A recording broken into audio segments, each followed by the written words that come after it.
Hello বন্ধুরা, আজকে তোমাদের সঙ্গে আমি একটা রেসিপি শেয়ার করবো। সেটা হচ্ছে আমি সয়াবিনটা এক রাজকীয়ভাবে রান্না করব। তো দেখো, এখানে কিছুটা সয়াবিন আমি নিয়ে নিয়েছি। তো এই সয়াবিনগুলোর মধ্যে আমি একটু জল দিয়ে দিয়েছি ভালো করে ধুয়ে। তো এই সয়াবিনটা আমি 10 মিনিট ফুটিয়ে নেব। আর এখানে আমি একটা বড় সাইজের আলু সিদ্ধ করে এখানে রেখে দিয়েছি। 10 মিনিট ফুটিয়ে আমি চলে এসেছি। তো আমি ঠান্ডা জল দিয়ে দিয়েছি। এবার এই সয়াবিনগুলো আমি জলের থেকে এভাবে জলটা চিপড়ে চিপড়ে তুলে নেব।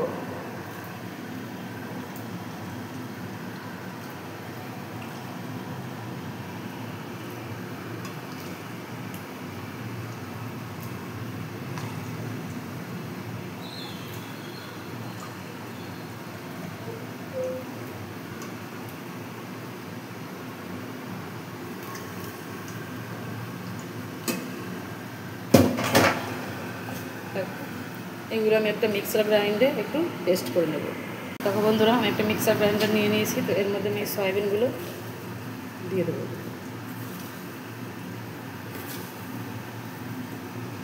খুব যে মিহি পেস্ট করতে হবে সেটা নয়, একটু দানা দানা থাকলেও অসুবিধা নেই।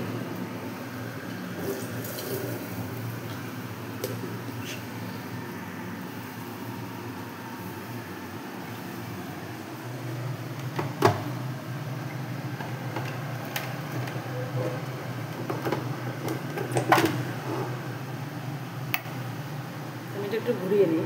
দেখো, আমি সেই সয়াবিনের পেস্টটা এখানে নামিয়ে নিয়েছি। তো এর মধ্যে আমি যে আলুগুলো সিদ্ধ করে রেখেছিলাম, তো এইগুলো আমি একটু এর মধ্যে এভাবে গ্রেট করে নেব।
একটু আলুটা আমার হয়ে গেল।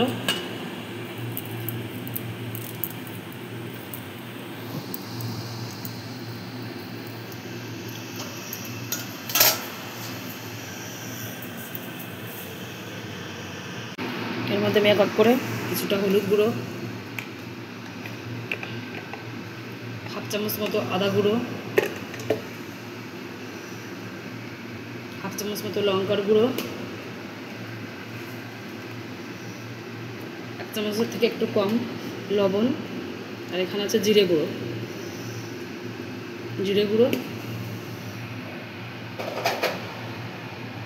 আর এখানে জিরে, ধনে, তেজপাতা, শুকনো লঙ্কা গুঁড়ো করা আছে, তাই এখানে খানিকটা দিয়ে দিলাম। এর সঙ্গে আমি যেটা দেবো সেটা হচ্ছে হাফ চামচের মতো কর্নফ্লাওয়ার, আর এতটা পরিমাণ ময়দা দিয়ে এইটা আমি একটা ভালো করে মাখিয়ে নেব।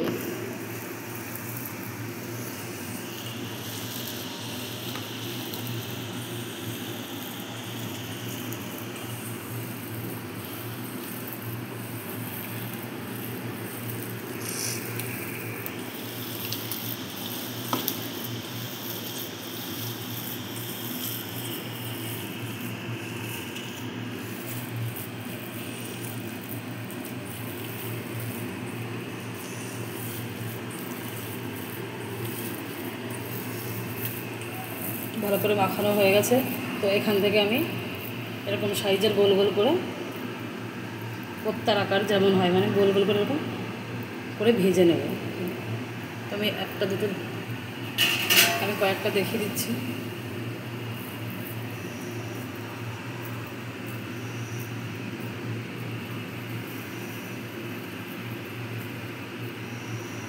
একটু ছোটো করে করবো, কারণ ভাজার পরে যখন জলে পড়বে তখন এগুলো আবার একটু একটু বড়ো হয়ে গেছে। এবার আমি সবগুলোই এভাবে করে নেব। এখন আমার সব গোলগুলো সব পাকানো হয়ে গেছে কোপ্তা রাখারা। তো এখন একটা গ্যাসে একটা কড়াই বসিয়ে দিয়েছি। কড়াইটা গরম হলে আমি এখানে সাদা তেল দিয়ে দেবো।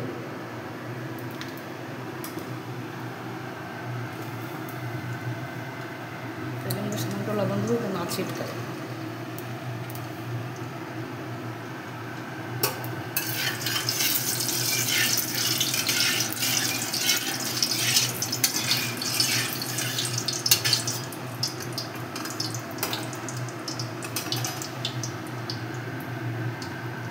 তেলটা গরম হওয়া পর্যন্ত আমি অপেক্ষা করব।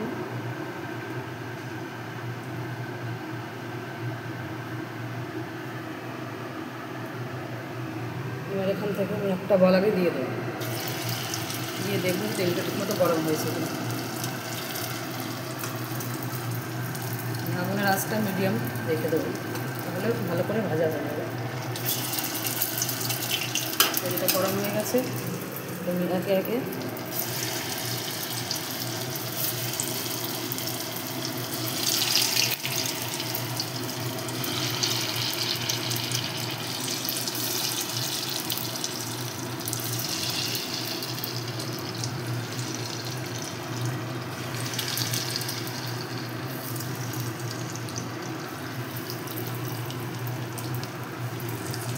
একটু বেশি টাইম ধরে এগুলো ভেজে নেব। মানে পিঠে ভাজা হয়ে গেছে, একটু উল্টে দেবো।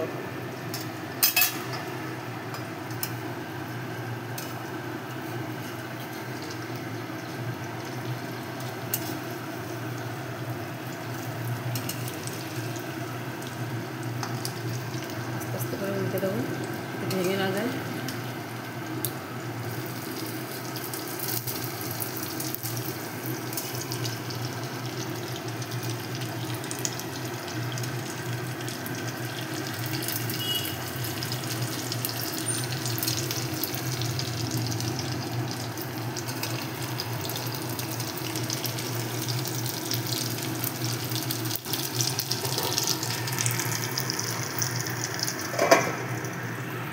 দেখো আমি এখানে দুটো মিডিয়াম সাইজের পেঁয়াজ নিয়ে নিয়েছি, আর এর মধ্যে 4-5টা কাঁচা লঙ্কা দিয়েছি।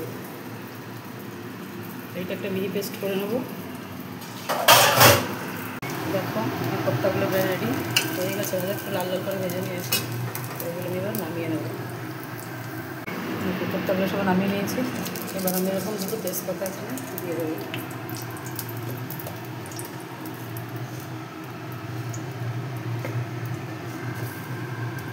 তেজপাতা দিয়ে দিলাম, আর কিছুটা সাদা জলে দিয়ে দিলাম। যে পেঁয়াজ লঙ্কার ব্যাটারটা করে রেখেছিলাম, তো সেটা আমি দিয়ে দিলাম। খানিকটা জল একটু দিয়ে দেবো।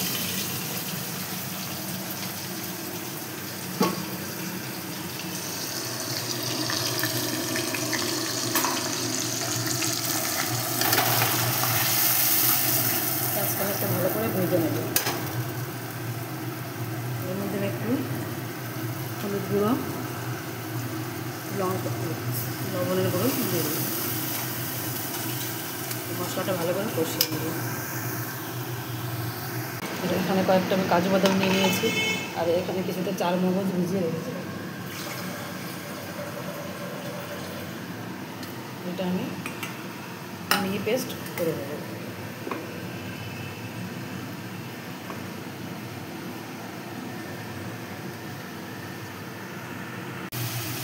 চামচ জিরে গুঁড়ো,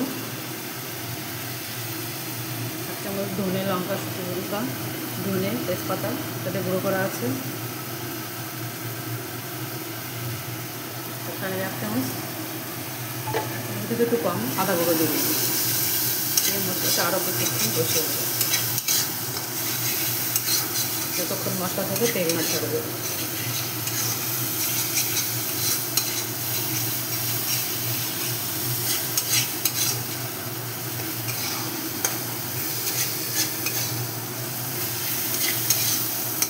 মশলা থেকে তেল ছাড়তে শুরু করেছে। এখন আমি যে চারমগজ আর কাজু বাদাম বাটাটা রেখেছিলাম, তো এই পেস্টটা দিয়ে দেবো। দিয়ে আমি আরও খানিকক্ষণ মশলাটা এভাবে কষে দেবো।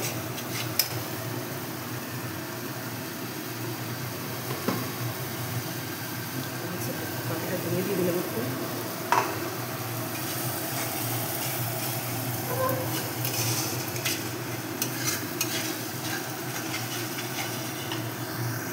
এবার দেখো আমি এখান থেকে 2 চামচ মতো টক দই নিয়ে নিচ্ছি।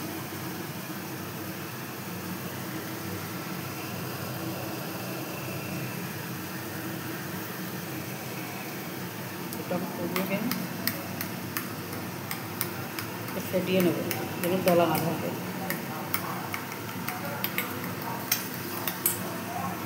দইটাকে ভালো করে ফেটিয়ে নিয়েছি, এর মধ্যে কোনো দানা নেই। এখানে আমার মশলাটা কষা হয়ে গেছে, মশলা থেকে তেল ছাড়তে শুরু করেছি। আমি গ্যাসের ফ্লেম লো করে দিয়ে এই ফাটানো দইটার মধ্যে দিয়ে দেবো।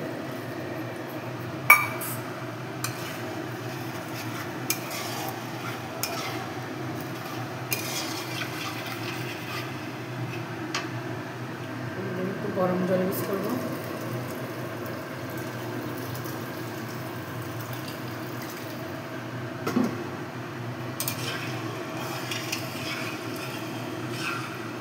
এটা 5 মিনিটের জন্য এটা ফুটতে দেবো।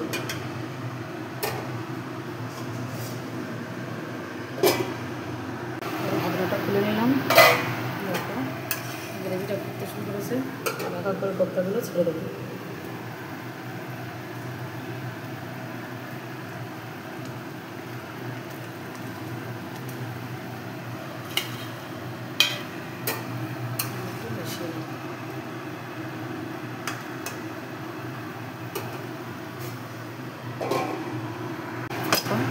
আমার গ্রেভিটা প্রায় শুকিয়ে আসছে এবং লবণ ঠিক আছে। এখানে স্বাদটা বাড়ানোর জন্য খানিকটা চিনি দিয়ে দেবো।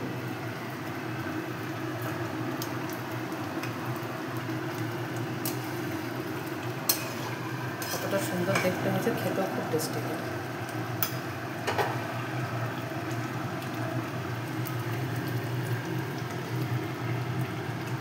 আমি এখন নামিয়ে নেব। দেখো আমি যেটা নামিয়ে নিয়েছি, তো কতটা সুন্দর দেখতে হয়েছে, খেতেও খুবই টেস্ট হয়। তোমরা বাড়িতে একবার ট্রাই করে দেখো। যদি আমার এই রেসিপিটি ভালো লাগে প্লিজ আমার চ্যানেলটি সাবস্ক্রাইব করে দিও এবং লাইক শেয়ার কমেন্ট করতে ভুলো না।